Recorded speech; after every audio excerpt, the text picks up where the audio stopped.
নম্বর শ্লোক চৈতন্য চরিতামৃত।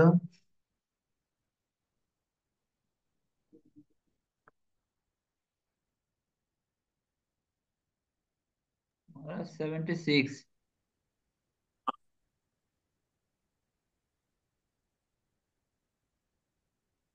কত নম্বর? 76 থেকে শুরু হবে মানে। প্রিয় स अयम कृष्ण सहचरी कुरुक्षेत्र मिलित तथा अहम सराधा तत् इदम उभय संग सुखम तथापि अंतःकरण मधुर मुरली पंचम जुषे मन में कालिंदी पुलिन विपिनाश हुए। কালিরা পড়লি, কালকে আমরা পড়লাম যে রূপ গোস্বামী এই শ্লোকটি লিখলেন, হে সহচরী, আমার সেই অতি প্রিয় শ্রীকৃষ্ণের সঙ্গে এই কুরুক্ষেত্রে আমার মিলন হয়েছে। আমিও সেই রাধা, আর এখন আমাদের মিলন হয়েছে। উভয় ইদম সঙ্গ সুখম, তা অত্যন্ত সুখকর। কিন্তু তবুও কৃষ্ণের মুরলীর পঞ্চম সুরে আনন্দ প্লাবিত যমুনার তীরে বনের জন্য আমার চিত্ত আকুলিত হয়ে উঠেছে। এই শ্লোকের সংক্ষেপার্থ শুনো ভক্তগণ। জগন্নাথ দেখে যাইছে প্রভুর ভাবন। জগন্নাথ দেখে মহাপ্রভু যে ভাব, যেটা এই শ্লোকের মাধ্যমে ছিল রূপ গোস্বামী তুলে ধরলেন, সেটা ব্যাখ্যা দিচ্ছেন ছিল কৃষ্ণদাস কবিরাজ গোস্বামী। শ্রী রাধিকা কুরুক্ষেত্রে হে কৃষ্ণের দর্শন, যদ্যপি পায় না তবু ভাবে না ঐচ্ছন। কুরুক্ষেত্রে সূর্যগ্রহণের জন্য ব্রজবাসীরা গিয়েছেন, নন্দ যশোদা গোপ গোপী রাধারানী। ওদের দ্বারকা থেকে বসুদেব ও দেবকী কৃষ্ণ বলরাম সমস্ত যাদবেরা তারাও এসেছে। তখন পরস্পর সঙ্গে বহু বছর পরে মিলন হয়েছে। দেবকী মা যশোদার সঙ্গে আলাপ করছেন, বসুদেব নন্দবার সঙ্গে আলাপ করছেন। তো এদিকে রাধারানীর সঙ্গে কৃষ্ণের মি- মিলন হয়েছে, গোপীদের মিলন হয়েছে। তো শ্রী রাধিকা কৃষ্ণকে কুরুক্ষেত্রে দর্শন করেছেন। তো যদিও কৃষ্ণকে তিনি দর্শন পেয়েছেন, তবুও তার ভাবটি কিরকম, হম কি কি তার চিন্তা কি? তার চিন্তা হচ্ছে কৃষ্ণকে দেখে তিনি কিছু সুখ পাচ্ছেন, কিন্তু পূর্ণ সুখ পাচ্ছেন না, মনটা পড়ে আছে বৃন্দাবনে। তো রাধারানী ভাবটি কিরকম বর্ণনা করছেন শ্রীল কৃষ্ণদাস কবিরাজ গোস্বামী।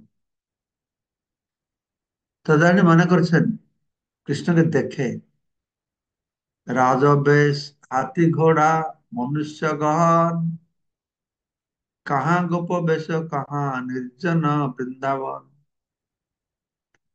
ওই কৃষ্ণ তো 11 বছর বয়সে ছেড়ে চলে গেছেন বৃন্দাবন, তারপরে দেখা হয় না, তাই না? কৃষ্ণকে যেভাবে দেখেছিলেন, সে গোপবেশ থাকবে,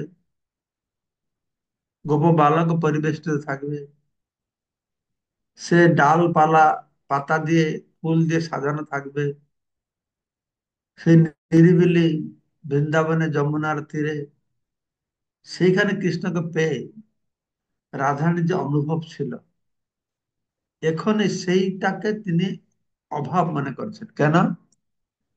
না, সে গোপবেশ তো নেই, এবং রাজবেশ পড়েছেন। হাতি ঘোড়া, কত মানুষ, এগুলো তো বৃন্দাবনে ছিল না, তাই না? তাই সেই পরিবেশ তাদের মিলনের উপযুক্ত ছিল না। তো রাধারানী কৃষ্ণকে মিলন হতে চাইছেন, বৃন্দাবনে যে পরিবেশ, যে ভাব, যে বেশ পোশাক, সেই রূপেই কৃষ্ণকে পেতে চাইছেন। তো তাই সেই পরিবেশ তার জন্য উপযুক্ত ছিল না। তিনি বলছেন, সেই ভাব, সেই কৃষ্ণ, সেই বৃন্দাবন যবে পাই তবে হয় বাঞ্ছিত পুরো। আমার বাসনা পূর্ণ হবে, মনের বাসনা পূর্ণ হবে কখন? না সেই ভাব। কোন ভাব? না ব্রজ ভাব। ব্রজে বৃন্দাবনে যে ভাব ছিল কৃষ্ণের, গোয়ালা ভাব, এ ক্ষত্রিয় ভাব নয়। কুরুক্ষেত্রে তো ক্ষত্রিয় ভাব। তো সেই ভাবের সেই কৃষ্ণ কোথায়? না সেই বৃন্দাবনে। এই জন্য বলা আছে আরাধ্য ভগবান বৈশিষ্ট্য তদ্ধাম বৃন্দাবনম। সেই ব্রজস্থানে ভগবান শ্রীকৃষ্ণকে বৃন্দাবনে পেতে হবে, বৃন্দাবনের ভাবে পেতে হবে, বৃন্দাবনের বেশে পেতে হবে। হ্যাঁ, সেই ভাবে সেই কৃষ্ণকে পেতে হবে, আর সেই বৃন্দাবনে পেতে হবে। আর যবে পাই তবে হবে বাঞ্ছিত পূর্ণ, তাহলে আমার বাসনা পূর্ণ। 81 নম্বর শ্লোকে বলছেন আহুষ্যতে নলিল নাভ পদার বৃন্দম যোগেশ্বরে হৃদি বিচিন্তম অগাধ বোধৈ संसार कूप पतिता उत्तरण अवलंबनम गेहम जुषाम अपि मनसि उदयात सदान। এই শ্লোকটি ভাগবত থেকে, ভাগবত দশম স্কন্ধ 82 অধ্যায় 48 নম্বর শ্লোক।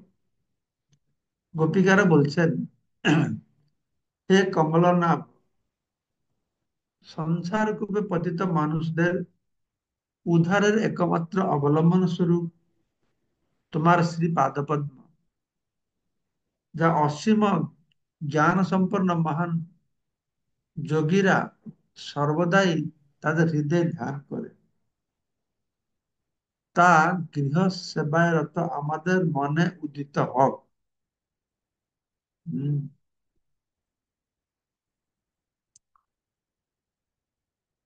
তো এখানে ব্রজগোপিকার বলছেন যে আপনার চরণকমল মনসি উদিয়াত, আমাদের মনে উদিত হোক। আর সেই চরণকমলের বিশেষণ বা বৈশিষ্ট্য বলছেন কিরকম চরণকমল? না, যে চরণকমল সংসার কূপ পতিত জীবদেরকে উদ্ধার করে। যে জীব সংসারকে পড়িয়াছে তার অবলম্বন স্বরূপ এই সংসার কূপ থেকে বেরোবার জন্য আমার চরণ কমল। তো যারা জ্ঞানী তারা সেই চরণ কমলকে, জ্ঞানী যোগীরা সেই চরণ কমলকে ধ্যান করে, আমাদের মনের মধ্যে চরণ কমল উদিত হবে। এখানে বলা আছে আহুশ্চতে, তে, আহ, আহু মানে গোপিকারা বললেন, তে নলির নাভ, হে পঙ্কজ নাভ, হে পদ্মনাভ, তে পদার বিন্দম। তে মানে তোমার চরণ কমল যোগেশ্বরে হৃদি বিচিন্তম অগাধ বোধ। বড় বড় যোগীরা, হম, যোগীরা বিশ্ব বাসনা থেকে তারা মুক্ত হয়ে গেছে, সেই যোগীরা হৃদি বিচিন্তম, তাদের হৃদয়ের মধ্যে চিন্তা করছে অগাধ বোধ, বোধ মানে জ্ঞান, অসীম জ্ঞান সম্পন্ন তারা, তারা অসীম জ্ঞান সম্পন্ন। তারা হৃদয়ে তোমার চরণ কমলকে ধ্যান করছে, তারা বিষয়ের থেকে মুক্ত। আর যারা বিষয়যুক্ত, যারা সংসার কূপে পড়ে হাবুডুবু খাচ্ছে, মরছে, সংসার কূপে পতিত, তাদের জন্য তোমার এই চরণ কমল উত্তরণ অবলম্বন, সংসার কূপ থেকে উদ্ধার পাওয়ার অবলম্বন স্বরূপ। তোমার চরণমর ব্রজপুর ঘরে উদয় করে যদি তবে বাঞ্ছা পুরে। এই শ্লোকে বলা আছে যে ব্রজ গোপিকারা বলছেন তোমার চরণ আমরা যেন স্মরণ করতে পারি, আমাদের মনে উদিত হবে। এই শ্লোকের আরো বিস্তৃত বর্ণনা আমরা শ্রবণ করব পরে। এই মধ্য লীলাতে রথযাত্রার সময় যখন বর্ণনা করা হচ্ছে, তখন আর সব বুঝিয়ে বলবো আপনাদেরকে। তো এই শ্লোকে গোপীরা বলছেন, তোমার চরণকমল আমাদের মনে উদিত হোক। কিন্তু এখানে ব্যাখ্যা করা হয়েছে, না, মনে উদিত হলে হবে না। তোমার চরণ যদি আমাদের বৃন্দাবনে গৃহে পুনর্বার উদিত হয়, তাহলে আমাদের বাসন পূর্ণ।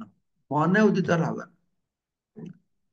তোমার চরণ কমল, যারা বিষয় বাসনায় ডুবে মরছে, তারা তোমার চরণ কমলের আশ্রয় নিচ্ছে, উদ্ধার পাবে না। আমরা তো, আমাদের দেহ স্মৃতি নাহি যার, সংসার বন্ধন কাহাতা। আমার সংসার বন্ধনে নেই, আমাদের দেহ স্মৃতি নেই। তাই তোমার চরণ কমল আমাদের কোনো কাজে লাগবে না।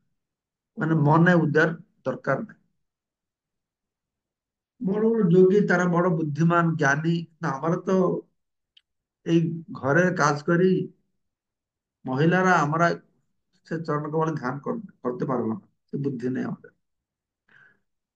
আর ধর্ম ধ্যান করবো বা কেন, আমরা সেই স্তরে নাই তো করবো না। তাছাড়া তোমার চরণ কমল ধ্যান করাটা আমাদের পক্ষে দুঃখের কারণ। আমরা চেষ্টা করছি সেই চরণ কমল ভুলে যাওয়ার জন্য, যেন চরণ কমলটা মনে না আসে। কেন, চরণ কমল কি অপরাধ করলো? না, সেই চরণ কমলের কথা মনে পড়লে আমার কষ্টে মরি। কি কষ্ট হলো? না, আমাদের সেই দিনের কথা স্মৃতিপটে যাবে। কোন দিকের কথা? না, তুমি যখন গোচারণে যেত বৃন্দাবনে, সারাদিন জঙ্গলে ঘুরে ঘুরে ফেরতো। তো আমার চিন্তা করতাম, তোমার সেই কোমল চরণে কত কাটা ঘাস পাথর সব লেগে গেছে। তাই তোমার চরণ কমলকে অতি সন্তর্পণে আমাদের বক্ষে ধারণ করতাম। সন্তর্পণে মানে কি? মানে আমাদের বক্ষটা কঠিন, তোমার কোমল চরণকে স্থাপন করবো খুব সন্তর্পণে, এইভাবে। তো সেই চরণ কমলকে আমরা হারিয়েছি। তো যখন আমাদের মনে তোমাদের চরণের কথা মনে পড়ে, সেই পূর্ব দিনের কথা মনে পড়ে আমরা দুঃখই পাই। তাই আমরা চেষ্টা করি ওই চরণকে যেন আমরা স্মরণ না করি। বুঝতে পারছো? তাহলে এখানে যে বলা হচ্ছে, মানসী উদিয়াত সদানন্দ। তো কৃষ্ণদাস কবিরাজ গোস্বামী বর্ণনা করেছেন, ব্রজ গোপিকারা ওই ওদের মনে ভগবানের চরণকমল উদয় হোক, ওতে সন্তুষ্ট নয়। তারা কি চাইছে? যে তোমার চরণমর ব্রজপুর ঘরে উদয় করা যদি, তবে বাঞ্ছা পুরে। আমার মনে উদিত হলে হবে না। যোগী মুনি ঋষিদের মতো, যোগী ঋষিরা তারা তাদের তোমার চরণকে মনে ধ্যান করে সন্তুষ্ট পাক, আমাদের আপত্তি নেই। কিন্তু আমাদের এটা কাজে লাগবে না। অন্যের হৃদয় মন, আমার মন বৃন্দাবন, রাধারানী বলছে। অন্যের হৃদয় মন, আমার মন হচ্ছে কি না বৃন্দাবন। মনসী উদয়াত মানে বৃন্দাবনে উদয় করা। মানে আমার মন বৃন্দাবন, মনে বনে একই করি মানে বৃন্দাবনে তোমার মন এক। তাহা তোমার পদদ্বয়ে যদি করা উদয়, তবে তোমার পূর্ণ কৃপা মানে। সে কথা এখানে বলা হচ্ছে, উদয় করে যদি তবে বাঞ্ছা পুরে। তোমার চরণময় ব্রজপুর ঘরে, তোমার চরণময় ব্রজপুর ঘরে উদয় করা যদি, তবে বাঞ্ছা পুরে। তো তাৎপর্য, আসলে ভক্তিবেদান্ত ঠাকুর প্রভুপাদ তার অনুভাষ্য মন্তব্যে মন্তব্য করেছেন, ব্রজ গোপিকারা কোন রকম উদ্দেশ্য প্রণোদিত না হয় শুদ্ধভাবে সেবা পরায়ণা। ব্রজ গোপিকাদের ভাব হচ্ছে সর্বশ্রেষ্ঠ ভাব। তারা শ্রীকৃষ্ণের ঐশ্বর্যে মুগ্ধ হয়, অথবা শ্রীকৃষ্ণকে পরমেশ্বর ভগবান রূপে জেনে তার প্রতি আকৃষ্ট হয়নি। এইটা হচ্ছে ব্রজ প্রেমের, ব্রজ ভক্তির শ্রেষ্ঠতা, পরাকাষ্ঠা। তারা কৃষ্ণকে ভগবান বলে জানে না, বা কৃষ্ণ ভগবান বলে তাকে ভালোবাসতে, এরকম না। কৃষ্ণ হচ্ছে আমার, বাস। কৃষ্ণকে কৃষ্ণ বলেই ভালোবাসত। কৃষ্ণকে ঐশ্বর্য দেখে না, কৃষ্ণ ভগবান বলে নয়। কৃষ্ণকে ভগবান বলে আমরা ভজনা করি, সেই ভক্তি একরকমের। কিন্তু ব্রজবাসীদের ভক্তি সেরকমের ছিল না। কৃষ্ণকে ভগবান বলে বৈকুণ্ঠে ভজনা করে নারায়ণ রূপে বলে, ভগবান আমি আপনার, আমাকে রক্ষা করো, পালন করো, দেখাশোনা করো। কিন্তু ব্রজবাসীরা ভগবান কৃষ্ণকে বলছে, আমরা তোমার নই, তুমি আমাদের, আমরা তোমাকে রক্ষা করবো, পালন করবো। এটা ব্রজভাব। তারা স্বাভাবিক ভাবে কৃষ্ণের প্রতি অনুরক্তা, স্বাভাবিক ভাবে, কোনো কারণও নেই। এই কারণে আমি একটু ভালোবাসি, ভগবান বলে আমি পূজা করি, ভগবান বলে ভালোবাসি, তার ঐশ্বর্য বলে ভালোবাসি না, এইসব না। স্বাভাবিক ভালোবাসা এটা, ঠিক আছে? এটা অহেতুক, এই কোন হেতু আছে বলে ভালোবাসি তা না, স্বাভাবিক ভাব থেকে ভালোবাসি। কেননা কৃষ্ণ হচ্ছেন বৃন্দাবনের অপূর্ব সুন্দর নবীন বালক। কৃষ্ণকে কৃষ্ণ বলেই ভালোবাসে। তার কাছে আনুষঙ্গিক ঐশ্বর্য ভাব দেখে দেখে ভালোবাসতাম, চমৎকার দেখে ভালোবাসতাম না। কৃষ্ণ অনেক চমৎকার দেখিয়েছে, কিন্তু সেই চমৎকারটাই কৃষ্ণকে ভালোবাসার মূল লক্ষণ ছিল না ব্রজগোপীদের। তারা কৃষ্ণকে ভালোবাসছে, কৃষ্ণ বলে কৃষ্ণকে ভালোবাসছে। ব্রজবালারা হচ্ছেন গ্রাম্য বালিকা। তাই হাতি ঘোড়া রাজবেশ পরিহিত শ্রীকৃষ্ণকে কুরুক্ষেত্রে দর্শন করে তারা তার প্রতি তেমন আকর্ষণ অনুভব করেননি। সেই পরিবেশ তাদের আহ, ভালো লাগেনি। কৃষ্ণ গোপীদের ঐশ্বর্য বা সৌন্দর্যের জন্য নয়, তাদের বিশুদ্ধ প্রেমের জন্য তাদের প্রতি আকৃষ্ট হয়েছিল। ব্রজগোপিকারা যেরকম কৃষ্ণ প্রতি আকৃষ্ট হয়নি, তার ঐশ্বর্য দেখে সে ভগবান বলে যে আকৃষ্ট হয়েছে তা নয়। কৃষ্ণকে স্বাভাবিকভাবে তার অপূর্ব নবীন সুন্দর বালক স্বাভাবিকভাবে স্বতঃস্ফূর্ত ভাবে তারা কৃষ্ণকে ভালোবাসতেন। ঠিক তদ্রূপ কৃষ্ণ গোপীদেরকে ভালোবাসতেন। ও কত সুন্দরী মেয়ে, কত ঐশ্বর্য, এটা দেখে নয়। কেন ভালোবাসতেন? না, তাদের কৃষ্ণের যে বিশুদ্ধ প্রেম, সেদিন তার প্রতি আকৃষ্ট হয়েছিলেন। খ্রিস্ট গোপীদের প্রতি আকৃষ্ট হয়েছিলেন, সেই গোপীদের কৃষ্ণের প্রতি বিশুদ্ধ প্রেম, এটা হচ্ছে গুরুত্বপূর্ণ বিষয়। সেই গোপী মেয়েরা কত সুন্দরী মেয়ে, কত কি, এইসব বিভিন্ন কারণে মানুষ আকৃষ্ট হয় মেয়েদের প্রতি। কিন্তু ভগবানের আকর্ষণের কারণ সেটা ছিল না। ভগবান আকৃষ্ট হয়েছিলেন একমাত্র কৃষ্ণের প্রতি তাদের বিশুদ্ধ প্রেম।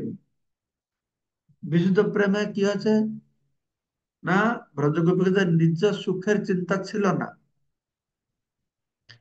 একমাত্র কৃষ্ণকে আনন্দ দেওয়া তার লক্ষ্য ছিল। এটা বিশুদ্ধ প্রেম। তেমনি গোপিকারাও গোপ বালক রূপ কৃষ্ণের প্রতি আকৃষ্ট হয়েছিলেন, তার রাজবেশ প্রতি নয়। কৃষ্ণ গোপীরা ওই সরল সাধারণভাবে দেখতে গেলে কি হবে, সাধারণ জগতে কোন মেয়ে, যেটা গ্রামের, সে ডালপালা লেগে গায়ে ধুলো ধূসর হয়ে আসে তার কাছে, সাধারণত মেয়েকে তাকে ভালোবাসবে? শহর থেকে আসবে ফিটফাট হয়ে একদম, গগলেস পরে আসবে, বুট শার্ট, আরে বাবা একে স্বামী রূপে পেলে কত ভালো হয়। আসলে ওই ছেলেটাকে ভালোবাসছে না, ভালোবাসা কি তার স্যুট প্যান্ট টাই গগলেস কত মাইনা পায়, সারা জগতে তাই। সারা জগতে আসলে স্বামীকে কেউ ভালোবাসে না, স্বামীর ধন সম্পদ, তার বেশ পোশাক এটাকে ভালোবাসে। কিন্তু এখানে উল্টা, ব্রজগোপীরা তার কৃষ্ণকে ভালোবাসছে, আর কৃষ্ণকে রাজবেশে পড়লে তো বেশি ভালোবাসতো। আরে আমার ছেলে কৃষ্ণ রাজা হয়ে গেছে, কিন্তু তার তো রাজবেশের সঙ্গে তাদের যায় আসে কিছু না, তার কৃষ্ণের সঙ্গে যাওয়া আসা। সে রাজবেশে পড়লে কি সে তো আকৃষ্ট হবে না, তার আকৃষ্ট হবে কৃষ্ণকে কৃষ্ণের মতন দেখতে, সে গ্রামের ছেলের মতন। হ্যাঁ, সেখানে যেরকম ছিল। শ্রীকৃষ্ণ অত্যন্ত শক্তি সম্পন্ন, তাকে জানবার জন্য মহান যোগী মুনি ঋষিরা সমস্ত জড় আসক্তি পরিত্যাগ করে তার ধ্যান করে। হুম, বড় বড় যোগীরা তারা তার চরণকমল ধ্যান করে। ঠিক সেই রকম যারা বিশ্বের প্রতি, জড় ঐশ্বর্য লাভের প্রতি, পরিবার প্রতিপালনের প্রতি, অথবা জড় জগতের বন্ধন থেকে মুক্তি লাভের প্রতি আসক্ত, তারা ভগবানের চরণকমল আশ্রয় নেয়। যারা জ্ঞানী যোগী তারা ভগবান চরণ স্মরণ করে, যারা বিষয় লাভ করতে চায় তারা ভগবানকে স্মরণ করে, যারা বিষয় থেকে মুক্ত হতে চায় তারাও, জড় বন্ধন থেকে মুক্ত হয় তারা ভগবানের চরণাশ্রয় করে। কিন্তু ব্রজগোপিকারা এই সমস্ত উদ্দেশ্যে রহিত, তাদের বিষয় কামনা নাই, বিষয়ের বন্ধন থেকে মুক্তি দরকার নেই। তারা বলছে আমরা তো গৃহিণী, এই জ্ঞানী যোগিনী যে তোমার চরণ কমল আমরা স্মরণ করবো। হ্যাঁ?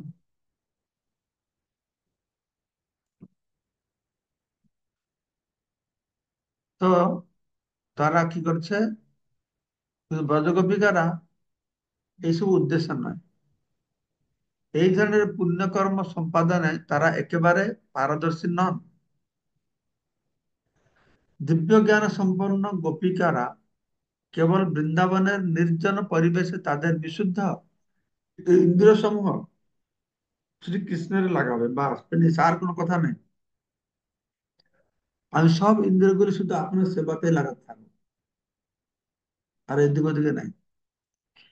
গোপিকারা শুদ্ধ জ্ঞান, শিল্পকলা অথবা অন্য কোনো জাগতিক বিষয়ে প্রতি আগ্রহী নয়। কর্ম, জ্ঞান, ধ্যান, ধ্যান এগুলো ওদের বেশি ঘরে ঢুকে না। শুধু কৃষ্ণকে পাবো, কৃষ্ণ সেবা করো, বাস হয়ে গেলো, আমার কাজ শেষ। তারা সব রকমের জড় সুখভোগ ও ত্যাগ সম্বন্ধে সম্পূর্ণ অনভিজ্ঞ। জড় সুখ জানে না, কি জড় সুখকে ত্যাগ করবে সেটাও জানে না।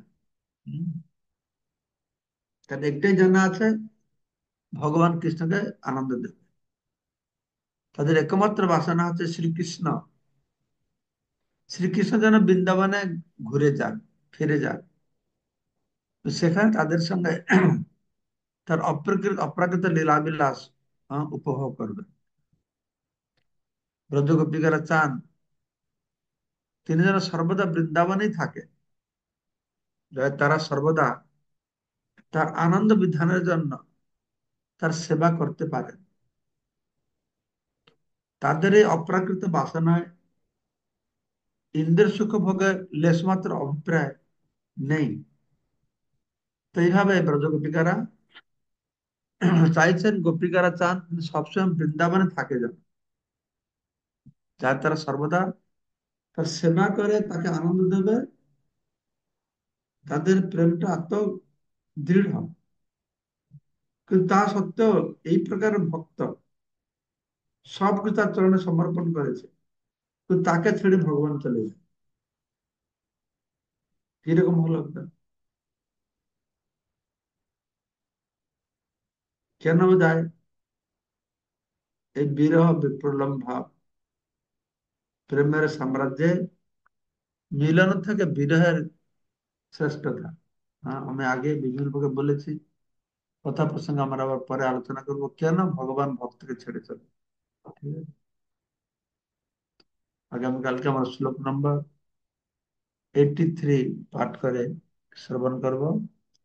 এইখানে রহিল গ্রন্থ অমৃত লহরী, বদন বলিয়া সবে বল হরি হরি।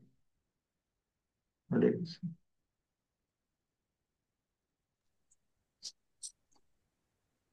মল্লিকা চিত্রা মাতাজি কি বলছেন? হরে কৃষ্ণ মহারাজ, আপনার চরণে প্রণাম। বাঞ্ছা কল্প তরুবাচ কৃপা সিন্ধু ব্যবচ্চ পতিতানং পাবনে বৈষ্ণব। মহারাজ, আমার একটা বিষয় জানার হচ্ছে। মহারাজ প্রণাম। হরে কৃষ্ণ। আমার জানার বিষয়টা হলো মহারাজ, আমরা যে 5টি রসের কথা দেখি, যে ভগবানের সঙ্গে যে 5টি রসে, তার মধ্যে আমরা যে শিক্ষা পাই যে দাস্য রসে ভগবানের সেবা করা। তো মহারাজ, দাস্য রসে আমরা সেবা করি, উম সেটাও তো আমরা ঠিকভাবে করতে পারি না, বিশেষ করে আমি। তো এরকম যদি হয় যে কখনো কখনো দাস্য রসে সেবা করে, কিন্তু কখনো যদি তার ভিতরে অন্য কোনো রস ভাব এসে যায়, সেটা কি দোষের মহারাজ?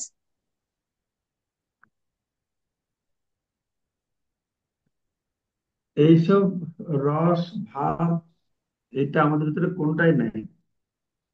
হ্যাঁ, ওই প্রেম স্তরে যখন উন্নীত হবে, হ্যাঁ, আদর শ্রদ্ধা তথা সাধুসঙ্গ তথা ভজন ক্রিয়া অনর্থমৃত্যু নিষ্ঠা রুচি আসক্তি ভাব, তারপরে প্রেম। হ্যাঁ। এই প্রেমের 5টা স্তর বলা হয়েছে। আপনি সমস্ত অনর্থ থেকে নিবৃত্ত হয়েছে আপনার? না মহারাজ। হয়নি। তাই আমরা এই কোনোটা রসেরই নাই। হুম, বুঝতে পারছি, কোনটা রসে নেই। তো মাঝে মাঝে রসাভাস একটু ভাব এসে যায়, বুঝতে পারছেন? হুম, অথচ দাস্য ভাব তো নেই। আর আমরা হুম। গুণের প্রভাবে ঘুরছি, এই একটু একটু ভগবানের সেবা করে নিয়েছি, দাস্য ভাব নিয়ে সে ভাব নেই। আর অন্য ভাবে দূরে থাকুন। অন্য এটাই। ভাব ভাবপ্রবণতা হয় একটু মাঝে মাঝে এসে যায়, ওটা আসল প্রেমের ভাব নয় ওটা। হুম। এটা বুঝতে পেরেছেন আপনি? হ্যাঁ মহারাজ, আর একটা বিষয় হলো, আমরা যখন জব করছি তখন কি আহ, ভগবানের কথাই মনে করেন আমরা শ্রবণ করতেছি, মানে একই সময় ভগবানের কথাও শ্রবণ করতেছি, জপও করতেছি, এরকম এটা কি সম্ভব? একেবারে না, একেবারে না। এটা সম্পূর্ণ খারাপ। হরে ভগবান কৃষ্ণ। কথা শুনবে, জব করবে, কি করে? জব মানে জপে মন দিতে হবে। জব ভগবানের কাছে প্রার্থনা করবে, হে ভগবান আমাকে আপনার সেবায় নিযুক্ত করুন। জব করবো আর ভাগবত ক্লাস শুনবো, এটা ঠকাবে। হরে কৃষ্ণ প্রণাম মহারাজ। তো নন্দরানী কিঙ্করি মাতাজি বলুন। হরে কৃষ্ণ প্রণাম। যা গোপিকারা অ্যাকচুয়ালি ছিল কি? মানে সাধারণত মনে হচ্ছে নয়, তার কে ছিল? কি আপনার কথা শোনা যাচ্ছে না। শোনা যাচ্ছে না? গোপিকারা কে ছিল? কিন্তু তারা তো সাধারণ আমাদের মতো মনুষ্য ছিল না। কে ছিল তারা? গোপিকাদের মধ্যে অনেক ছিল যারা গোলক বৃন্দাবনে ভগবান সঙ্গে সবসময় লীলা বিলাস করে। তারা এই জগতে ভগবান সঙ্গে এসেছে লীলা বিলাস করার জন্য। তার নিত্য সিদ্ধ পার্শ্বদ ছিল। আরো কিছু কিছু ছিল, তারা পূর্ব পূর্ব জীবনে সাধন ভজন করেছিল এই রসে, এই রসে ভগবানকে পাওয়ার জন্য। তাই ভগবান বলেছিলেন যে তোমরা ব্রজে গোপী হয়ে জন্ম লাভ করো, আমাকে এই রূপে পাবে। তো তারাও এসেছিল, শ্রুতিচারী মণিচারী, তার সব বর্ণনা গর্গ সংহিতাতে বর্ণনা করা হয়েছে। এরা পূর্ব জন্মে কি কি ছিল। আহ, নাগপত্নীরা ছিল, নরনারায়ণ ঋষির জঙ্ঘ থেকে, জানু থেকে বেরিয়েছিল অনেক অপ্সরা, তারাও ছিল। এরা সব ভগবানের কাছে প্রার্থনা করেছিল আমরা আপনাকে স্বামী রূপে পেতে চাই। তো এইভাবে কিছু নিত্য সিদ্ধ পার্শ্বরা ছিল, আর সাধন সিদ্ধ পূর্ব জন্মের ছিল যোগী মুনি ঋষিরা। ঠিক আছে। ধন্যবাদ। নন্দরানী মাতাজি। হ্যাঁ হ্যাঁ, ঠিক আছে। বিদ্যুৎ প্রভু বলছে, বিদ্যুৎ প্রভু।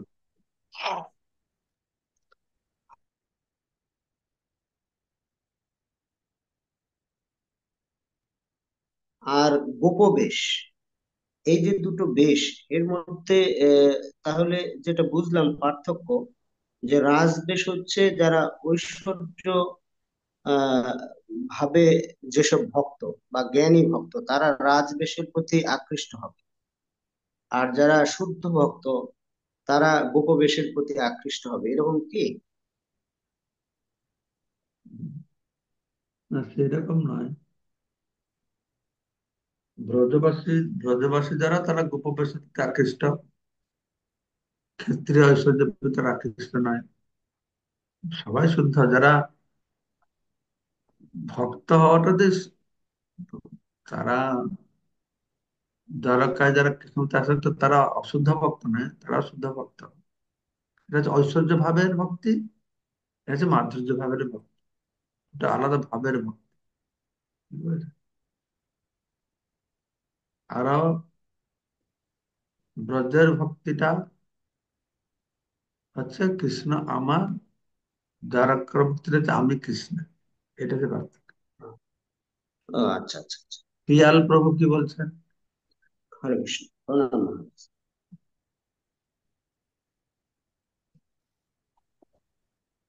হরে কৃষ্ণ মহারাজ, দণ্ডবত প্রণাম। মহারাজ, এখানে যারা শান্ত রসের ভক্ত তারা কি গোলক বৃন্দাবনে যায় নাকি ভগবত ধামে? সে যদি কৃষ্ণের ভজনা করবে গোলক বৃন্দাবনে যাবে, আর যদি নারায়ণের ভজনা করে বৈকুণ্ঠে যাবে। আর মহারাজ, আমরা ওই যে এই লাইভটা যে হচ্ছে এটা আমরা ফেসবুকে পাচ্ছি না। আমি ট্রাই করছিলাম। আমার ফেসবুক হ্যাক করে আমাদেরকে ঢুকতে দিচ্ছে না, আর সব লেকচার গুলো ডিলিট করে দিয়েছে। বাংলাদেশ থেকে এরকম কেউ করেছে বলে আমি শুনলাম, দুষ্ট লোকেরা করছে। আর আমার নতুন ফেসবুক হয়তো খুলছে না, মনে হয়, যায় না কি ব্যাপার হয়েছে আমার কোনো জানা নাই। হ্যাঁ, ওগুলো তো আমি জানি না, এগুলো আমার জন্য কেউ করে দিচ্ছিল, ওরা আর কেউ করে না, কেউ মন টন দিল না, এই জন্য ফেসবুকে আমাকে পাচ্ছে না। ওই ইউটিউবে পাবে হয়তো, ইউটিউবে দেখছে কিনা জানি না, যদি ইউটিউবে দেখতে থাকে ইউটিউবটা ইউটিউবে লাইভ চলতে হচ্ছে পারে। মহারাজ, সব ইউটিউবে ইউটিউবটা লাইভ হচ্ছে। আচ্ছা মহারাজ, থ্যাংক ইউ। ঠিক আছে, তাহলে সবাইকে অশেষ ধন্যবাদ আজকের অনুষ্ঠান যোগদান করবার জন্য। বাঞ্ছা কল্পতরুভ্যশ্চ কল্পতরুভ্যশ্চ কৃপা সিন্ধুভ্যশ্চ পতিতানাং পাবনেভ্যো বৈষ্ণবেভ্যো নমো নমঃ। হরি হরি বল। সবার শুভ সকাল।